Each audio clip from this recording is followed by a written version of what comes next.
इस वक्त प्रधानमंत्री नरेंद्र मोदी का संबोधन शुरू हो गया है क्योंकि जन औषधि दिवस पर आज प्रधानमंत्री नरेंद्र मोदी कई नए ऐलान करने जा रहे हैं। सुनते हैं। सस्ती दवा देने में भी मदद मिल रही है।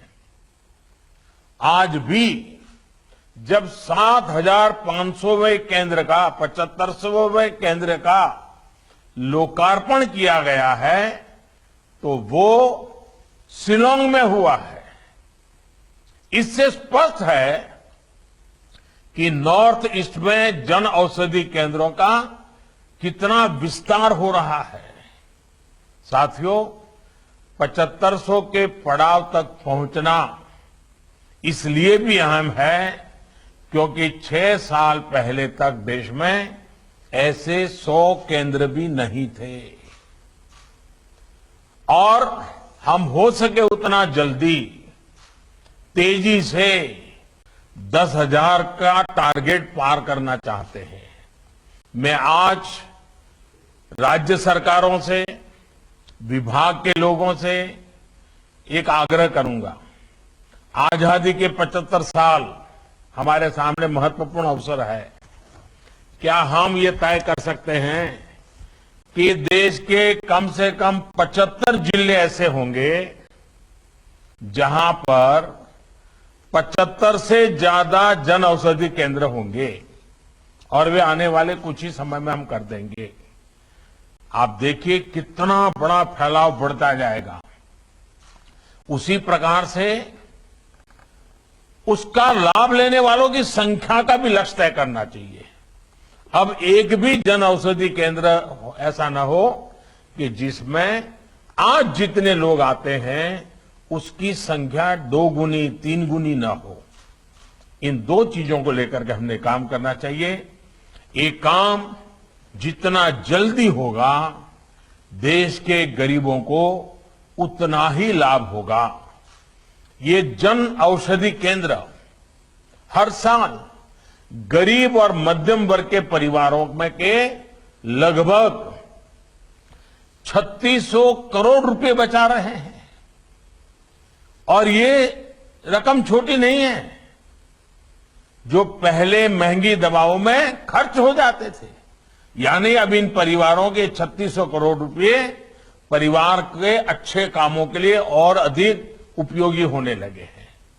साथियों, जन औषधि योजना का तेजी से प्रसार हो इसके लिए इन केंद्रों का इंसेंटिव भी 2.5 लाख से बढ़ाकर 5 लाख कर दिया गया है।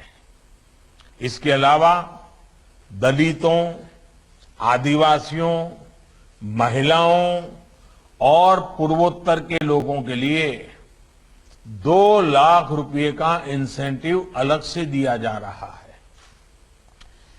ये पैसा उन्हें अपना स्टोर बनाने, उसके लिए जरूरी फर्नीचर वगैरह लाने में मदद करता है। इन अवसरों के साथ ही इस योजना से फार्मा सेक्टर में संभावनाओं का एक नया आयाम भी खुला है।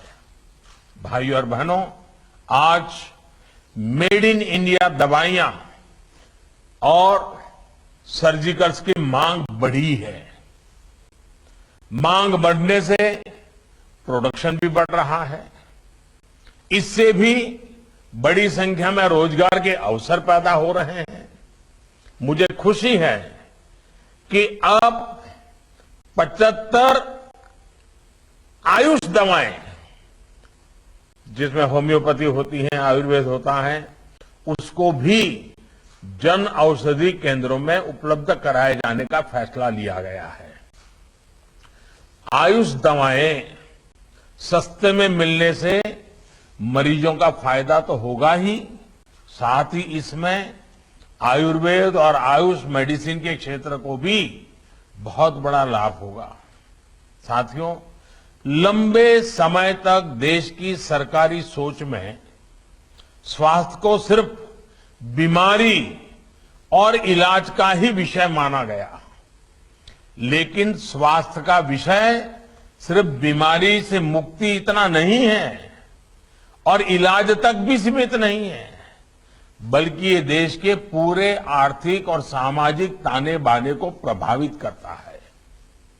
जिस देश की आबादी, जिस देश के लोग, पुरुष हो, स्त्री हो, शहर के हो, गांव को हो, बुजुर्ग हो, छोटे हो, नौजवान हो, बच्चे हो, वो जितने ज्यादा स्वस्थ होते हैं उतना वो राष्ट्र भी समृद्ध होता है।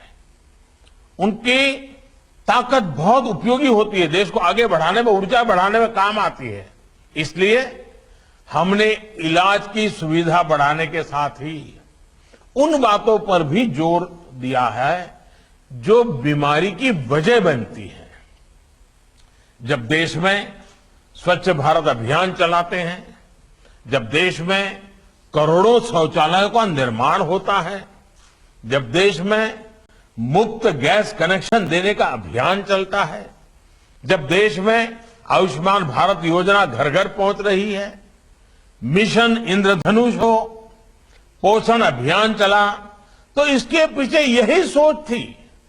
हमने हेल्थ को लेकर टुकड़ों टुकड़ों में नहीं, बल्कि एक संपूर्णता की सोच के साथ एक होलिस्टिक तरीके से काम किया। हमने योग को दुनिया में नई पहचान दिलाने के लिए प्रयास किए। आज अंतर्राष्ट्रीय योग दिवस पूरी दुनिया मना रही है और बड़े चाव से मना रही है, जी जान से मना रही है।